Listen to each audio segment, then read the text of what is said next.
I was 51 years old when my daughter told me I wasn't relevant anymore. We were standing in her kitchen, sunlight cutting through the window onto granite countertops I'd helped pay for, and she said it like she was commenting on the weather. "Mom, you just don't understand how things work now. Your opinions are from a different era." My son-in-law nodded without looking up from his phone. I'd driven 3 hours to help them organize the nursery, and this was my welcome. I'm a civil engineer, spent 30 years designing water treatment systems that serve 500,000 people, but apparently that didn't qualify me to have thoughts about their home renovation. I didn't argue. I've learned that silence often reveals more than words ever could. I carried their boxes, assembled their furniture, and drove home in the dark, my hands still sore from their gratitude they never expressed. The highway stretched empty before me, and I thought about all the years I'd spent being useful to people who'd stopped seeing me. My ex-husband had said something similar during our divorce 5 years earlier. That I was stuck in my ways. That I couldn't adapt. He'd wanted spontaneity, adventure, a complete reinvention at 47.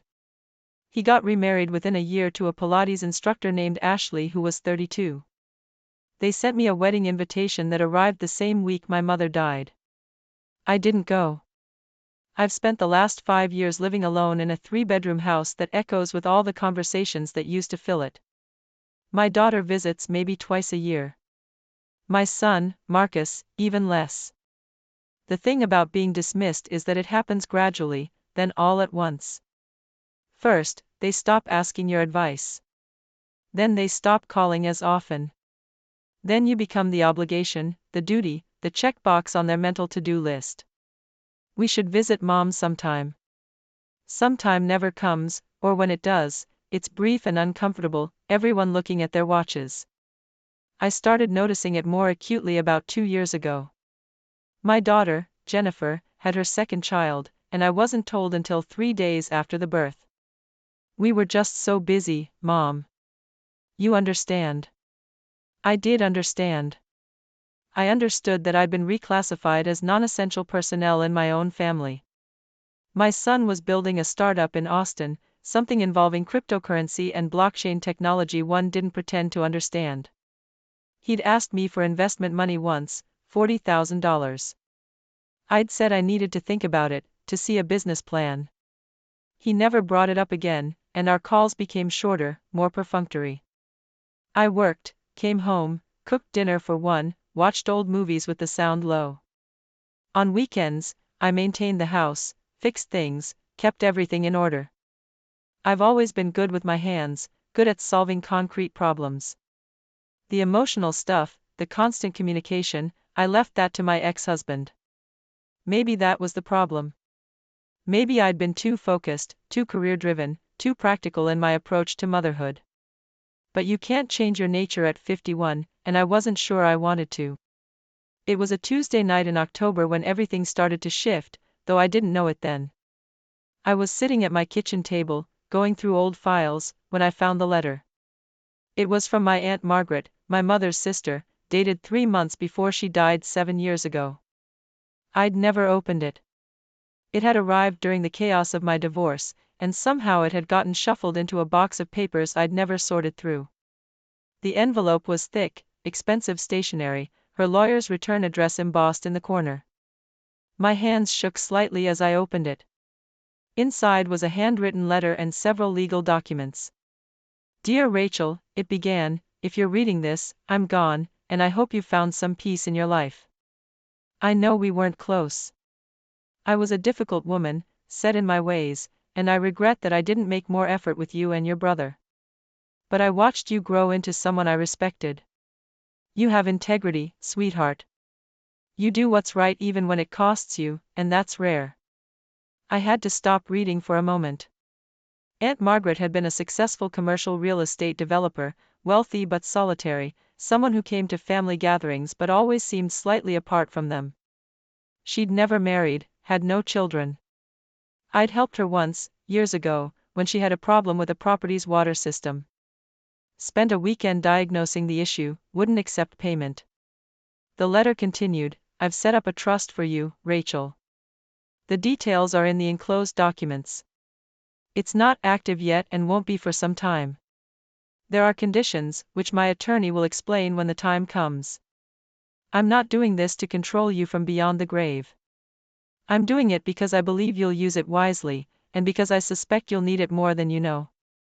Life has a way of revealing who people really are, and money has a way of accelerating that revelation. Pay attention to how people treat you when they think you have nothing to offer them. That will tell you everything you need to know. The legal documents were dense, full of terminology I didn't fully grasp, but the basic structure was clear. Aunt Margaret had established a trust worth approximately $3.2 million.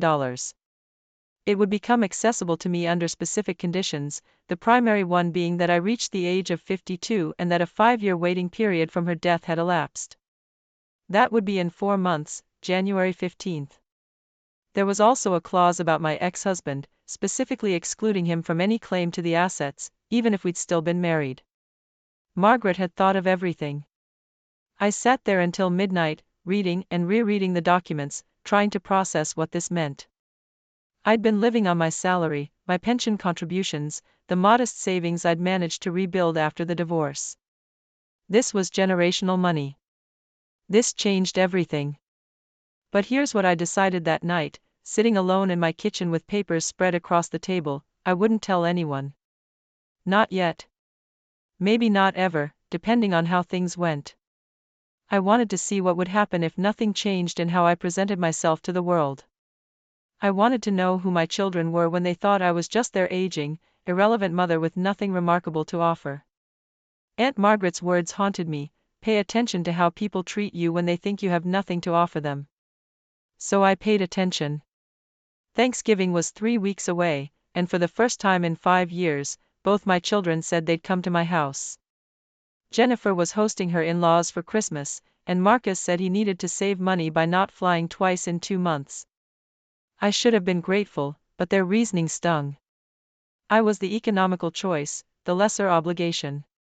I spent the week before Thanksgiving preparing. I deep-cleaned the house, planned the menu, bought a turkey and all the trimmings. I set the table with my mother's china, the set she'd given my ex-husband and me for our wedding, the set my ex-husband didn't want in the divorce because it was too old-fashioned. The morning of Thanksgiving, I was up at 5, getting the turkey in the oven, making pies from scratch the way my mother had taught me. The house smelled like childhood, like all the holidays I'd taken for granted when I was young. Jennifer arrived first, around 2 in the afternoon, 3 hours later than she'd said. Her husband, Brandon, carried their youngest while she managed the diaper bag and their 4-year-old, Sophie. Sorry we're late, Mom. Traffic was insane. There'd been no traffic, I'd checked. Marcus showed up an hour after that, alone. He'd broken up with his girlfriend, he told me, and the startup was in a transition phase, which I understood to mean it was failing. We sat down to eat around 4:30. The turkey was perfect, golden and moist. The sides were abundant. I'd worked hard to make it a real feast. This is great, Mom, Jennifer said, but she was looking at her phone. Brandon was also on his phone. Marcus ate quickly, mechanically, like he was fueling up at a gas station. Sophie, my granddaughter, was the only one who seemed present. Grandma, why do you live in such a big house all by yourself? She asked. Sophie, that's not polite, Jennifer said quickly. It's okay, I told her. I live here because it's my home, sweetheart. Because your mommy grew up here, and your Uncle Marcus. Because it holds a lot of memories. Are you lonely? She asked. The table went quiet. Sometimes, I admitted. Jennifer changed the subject quickly, launching into a story about their neighborhood drama. I let the conversation flow around me, watching my children, really looking at them. When had they become so distracted, so elsewhere even when physically present? After dinner, as I was clearing plates, I overheard Jennifer and Marcus talking in the living room. She seems fine, Marcus was saying. I mean, she's managing. I worry about her, though, Jennifer replied, though her tone didn't sound particularly worried. This house is too much for her. She should sell it, move into a condo or something smaller. It would be better for her. Better for her or better for us? Marcus asked, and there was something sharp in his voice. What's that supposed to mean? Come on, Jen. You've been talking about that equity since Dad left. If she sells, she'd probably help us out, right? Give us some of the proceeds? There was a pause. Is that so terrible? She's our mother. Parents help their children. And it's not like she needs all this space. We'd be doing her a favor by encouraging her to downsize. I stood in the kitchen, holding a stack of plates, frozen. They were planning my downsizing like I was a failing department that needed restructuring. I was a problem to be optimized, an asset to be liquidated. I set the plates down quietly and walked to the sink, turning on the water so they wouldn't know I'd heard. When I returned to the living room, they were both smiling at me, faces bright and innocent. Mom, we were just saying you should relax. We'll handle the cleanup, Jennifer said. But they didn't. After about 15 minutes of half-hearted rinsing, Brandon said they needed to get the kids home for bedtime. Marcus left shortly after, claiming he had an early flight the next day. By 7 o'clock, I was alone again, surrounded by half-cleaned dishes and leftovers no one had wanted to take. I finished the cleaning in silence. December arrived cold and gray. I went to work every day at the municipal water department, where I was 2 years from retirement. My colleagues threw a small celebration for my 52nd birthday on December 10th. Cake from the grocery store, a card everyone had signed. Any big plans, Rachel? My supervisor asked. Nothing special, I said. Maybe take a few days off. Relax. The trust would become active in just over a month. I'd spoken with Aunt Margaret's attorney, a sharp woman named Catherine Wells who'd handled all her affairs. She'd walked me through everything, confirmed that the documents were ironclad, explained the tax implications and distribution options. Your aunt was very specific about her intentions, she said. She wanted you to have security and freedom. She also wanted you to have time to think before making any major decisions. My advice? Don't rush into anything. Don't tell anyone until you're certain of their motives. People change when money enters the picture. I'd thanked her and left her office feeling both exhilarated and deeply sad. Aunt Margaret had given me a gift, but she'd also given me a test, whether she'd intended to or not. I thought about calling Jennifer and Marcus, sharing the news, imagining their excitement. But every time I reached for the phone, I remembered Jennifer's voice. We'd be doing her a favor by encouraging her to downsize. I remembered Marcus's quick pivot from asking for investment to barely calling. I decided to wait. Christmas came and went. I spent it alone, which was my choice this time. Jennifer had invited me to her in-laws, but it felt like obligation, not desire. Marcus was in Austin. I told them both I was fine, that I was actually enjoying the quiet. I wasn't lying. There was peace in not performing, in not pretending that everything was normal when it hadn't been normal for years. I cooked a small meal, watched old movies, went to bed early. On New Year's Eve, something unexpected happened. I got a call from my ex-husband, David. We hadn't spoken in over a year. Rachel? It's me. I hope I'm not interrupting anything. His voice sounded strained. No, you're not. Is everything okay? I'm not sure how to ask this, so I'll just ask. Are you doing all right financially? I know the divorce settlement wasn't generous to you, and I've been thinking lately that maybe I should have handled things differently. This was startling. David never apologized, never looked backward. I'm managing fine, I said carefully. Why do you ask? Ashley and I are separating, he said quietly. It's been coming for a while. And going through this again, the lawyers and the splitting of assets, it's made me reflect on how I treated you. I wasn't kind, Rachel. I was selfish. I wanted to tell you that I'm sorry. I didn't know what to say. An apology 5 years late, motivated by his own current crisis. But there was something genuine in his voice, something defeated and real. I appreciate that, I told him. I hope things work out for you, David. I really do. You were always too decent, Rachel. That was part of the problem. I didn't know how to value steady and good. I thought I wanted excitement, but mostly I just wanted not to face myself. We talked for another 20 minutes, the longest conversation we'd had since before the divorce. He asked about the kids, seemed genuinely distressed that they didn't visit more. They take after me too much, he said. Self-centered. You deserved better from all of us. After we hung up, I sat in the dark living room, watching headlights pass on the street outside. The trust would activate in 2 weeks. I'd made a decision about what to do, or rather, what not to do. I would accept the inheritance quietly. I would invest most of it conservatively. I would retire early, maybe do some consulting work to stay busy. But I wouldn't announce it. I wouldn't change my lifestyle dramatically. I would simply give myself the gift of security and time, and I would continue to watch how people treated me when they thought I was just ordinary Rachel, the civil engineer with the too big house and outdated opinions. January 15th arrived on a cold Tuesday.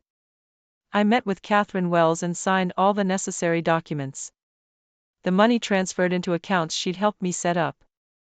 On paper, I was now worth over $3 million. In reality, I drove home to my quiet house and made spaghetti for dinner, same as I'd done hundreds of times before. In February, Marcus called with what he described as an opportunity. Mom, I need to ask you something, and I want you to really think about it before answering. Okay, I said. You know the startup hasn't worked out the way I'd hoped. We're shutting it down. But I've got another idea, something better, more grounded. I'm looking at buying into a franchise, a proven business model. I need $75,000 for my share. I know that's a lot, but I've thought about this carefully. You could be a partner, silent or active, whatever you want. It's a real opportunity for both of us. There it was. $75,000. More than he'd asked for before, presented as partnership when really it was just a different kind of request. What happened to the blockchain company? I asked. We couldn't get the second round of funding. The market shifted. It happens. But that's taught me to focus on something tangible, something with actual customers and revenue from day one. This franchise has a proven track record. I'll send you all the information. Marcus, I need to be honest with you. I don't have that kind of money to invest. My retirement savings are for retirement. I'm not in a position to take that kind of risk. There was a long silence. Right. Of course. I just thought, with the house and everything. But I get it. You've got your own stuff to worry about. The disappointment in his voice was palpable, but so was something else. Resentment, maybe. Like I'd failed him by not having money I'd never claimed to have. We ended the call awkwardly. He didn't call again for weeks. Jennifer, meanwhile, had started a campaign about my living situation. She'd send me listings for condos, articles about seniors downsizing, statistics about home maintenance costs. Just think about it, Mom. You'd have so much less to worry about. And the equity from this place could set you up really comfortably for retirement. You could even help the kids with college funds. My grandchildren's college funds. That was new leverage. I told her I'd think about it, which I had no intention of doing. In March, something happened that clarified everything. I got a call from Sophie's school. Jennifer had listed me as an emergency contact, and they couldn't reach her or Brandon. Sophie had fallen on the playground, possible concussion, they were taking her to the hospital. I dropped everything and drove straight there, my heart hammering. I found Sophie in the emergency room, brave but scared, a butterfly bandage above her eye. I held her hand while they did the CT scan, stayed with her in the observation room. Jennifer finally showed up 3 hours later, frazzled and apologetic. She'd been in a meeting with her phone off. Brandon was out of town. Thank God you were available, Mom, she said, and she seemed genuinely grateful. I stayed until they discharged Sophie that evening, helped Jennifer get her settled at home. I don't know what I would have done without you today, Jennifer said as I was leaving. You're always there when it really matters. I drove home thinking about that phrase. When it really matters. As if the rest of the time didn't matter. As if I was a resource to be deployed in emergencies but otherwise kept at a distance. The next week, Jennifer invited me to dinner as a thank you. It was pleasant enough, and Sophie was recovered and cheerful. But during the meal, Brandon brought up the house again. Jennifer mentioned you're thinking about downsizing. That's smart, Rachel. This housing market, you'd make a killing. And honestly, at your age, you want to simplify. Get liquid. Enjoy the time you have left. At my age. The time I have left. I was 52, not 82. I worked out 4 times a week. My doctor said I was healthier than most women 10 years younger. But to them, I was already in the departure lounge, waiting for the inevitable. I'm not planning to sell, I said quietly. I like my house. Sure, Brandon said quickly. Just something to keep in mind. For when you're ready. But his eyes had that calculating look, the look of someone doing math in his head. After dinner, while Jennifer was putting Sophie to bed, Brandon cornered me in the kitchen. Listen, Rachel, I'm going to be straight with you. Jennifer worries about you out here alone. We both do. And we've been thinking, if you did sell, if you wanted to simplify your life, we'd be happy to help you find a place. Maybe even help manage your finances, make sure everything's set up right for your retirement. We'd want to make sure you're taken care of. Manage my finances. There it was, barely disguised. I appreciate your concern, I said, but I'm managing fine on my own. Of course. Just, if you ever need anything. We're here. I left shortly after, the pretense of concern sitting heavy in my stomach. These were the people Aunt Margaret had warned me about. Not monsters, not villains, just ordinary people who'd decided I was a problem to be solved, an asset to be accessed. In April, I made a decision. I contacted a financial advisor Catherine had recommended and set up education trusts for both of my grandchildren, Sophie and Jennifer's youngest, Emma. 100,000 each, locked in, growing, untouchable until they turned 18. Then I called my son and daughter and asked them both to meet me for lunch on a Saturday in May. Neutral territory, a restaurant halfway between us. They both seemed surprised but agreed. I could hear the speculation in their voices. Maybe she's sick, I imagined them thinking. Maybe she's finally selling the house. Maybe there's news. We met at a quiet Italian place, the kind with red checkered tablecloths and Frank Sinatra playing softly overhead. Marcus arrived first, then Jennifer. They were cordial to each other but not warm. I wondered when they'd last had a real conversation.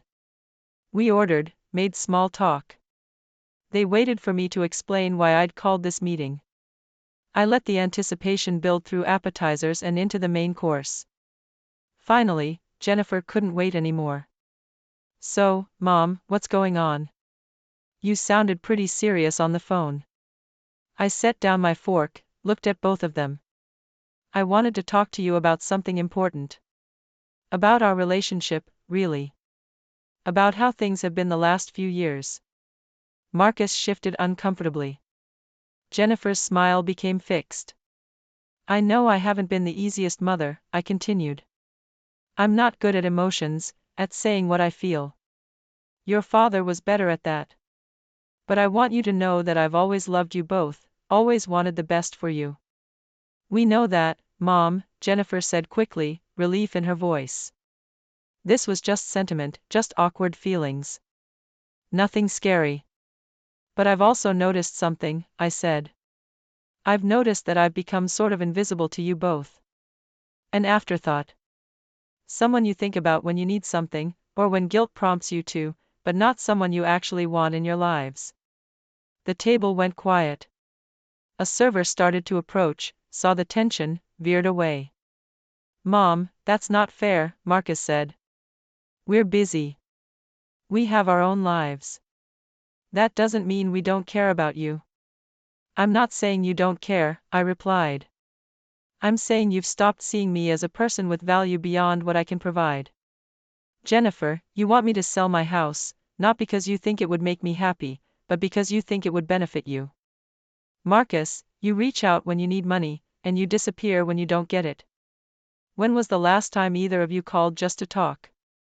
Just to see how I was doing? Jennifer's face flushed. If you're going to accuse us of being bad children, maybe you should look at yourself, Mom. You were never exactly present when we were growing up. Always working, always on some project. Dad practically raised us alone. You're right, I said, and she blinked, surprised. I wasn't perfect. I prioritized the wrong things sometimes. I thought providing was the same as loving. But I'm not talking about the past. I'm talking about now. I'm talking about the fact that you've written me off as irrelevant, as someone whose opinions don't matter, whose presence is an obligation. So what do you want from us? Marcus asked, and there was anger in his voice now. An apology? A promise to visit more? What's the point of this? I want you to know something, I said. I want you to know that I see what's happening. And I want you to understand that I'm not the burden you seem to think I am. I pulled out 2 envelopes, handed one to each of them. What's this? Jennifer asked. Open them. They did. Inside each was a document showing the education trust I'd established for their children. Jennifer's hands shook as she read. Marcus's eyes widened. Mom, this is $100,000 per kid. Where did this come from? I had some resources you didn't know about, I said simply. I wanted to make sure my grandchildren had opportunities. But I wanted to do it on my terms, not because you pressured me or manipulated me. I wanted you to understand that I was never the helpless old woman you seem to think I was. You've been sitting on this kind of money while I was struggling with the startup? Marcus said, his voice rising. While I was asking you for help, and you said you didn't have it? You didn't ask for help, Marcus. You asked for an investment in a venture I didn't believe in. There's a difference. And I never said I didn't have money. I said I wasn't in a position to take that kind of risk. Which was true. This money isn't for risk. It's for security and family. Jennifer was crying now, but I couldn't tell if it was gratitude or frustration or shame. Why didn't you tell us? She asked. Why let us think you were just ordinary? Because I wanted to know who you were when you thought I had nothing to offer, I said gently. Aunt Margaret taught me that lesson. She left me money, yes, but more importantly, she left me perspective. She helped me see that being underestimated has value. It reveals truth. I stood up, pulled out my wallet, left enough cash to cover the meal and a generous tip. I love you both. I always will. But I need you to understand that I'm not a project or a problem or an ATM. I'm your mother. I'm a person with thoughts and feelings and value that has nothing to do with what I can give you financially. If you want a relationship with me, a real one, I'm here. But it has to be real. No more checking boxes, no more obligatory visits, no more campaigns to get me to liquidate my life for your convenience. I started to walk away, then turned back. The trusts are set up. Your kids will have educational security. That's my gift to them, and it's done. What happens between us from here is up to you. I left them sitting there, stunned and silent. I walked out into the spring sunshine, got in my car, and drove home. My phone rang several times over the next few hours. I didn't answer. I needed them to sit with it, to really think about what I'd said. 3 days later, Marcus showed up at my house unannounced. I almost didn't let him in, but something in his face stopped me. I've been an asshole, he said without preamble. A selfish, entitled asshole. And I'm sorry. We sat on the porch, both of us looking out at the yard I'd mowed that morning. I got so caught up in my own struggles, my own failures, he continued, that I turned you into a symbol instead of a person. Mom who should provide, mom who should invest, mom who should fix things. I forgot that you're just a person trying to figure life out, same as me. I wasn't perfect, I said. I know that. No, but you were there. You were steady. And I took that for granted because steady isn't flashy. Steady is boring. Except steady is actually the hardest thing to be, and I didn't appreciate it. We talked for 2 hours, really talked, the way we hadn't since he was a teenager. He told me about the startup failure, about the relationship that ended, about feeling lost and behind in life. I told him about the loneliness, about the divorce, about finding Aunt Margaret's letter. I don't need your money, Mom, he said finally. I mean, obviously money would help, but that's not what I need. I need to know that you believe in me as a person, not as an investment opportunity. I've always believed in you, I said. Even when I didn't believe in your plans. He laughed, wiped his eyes.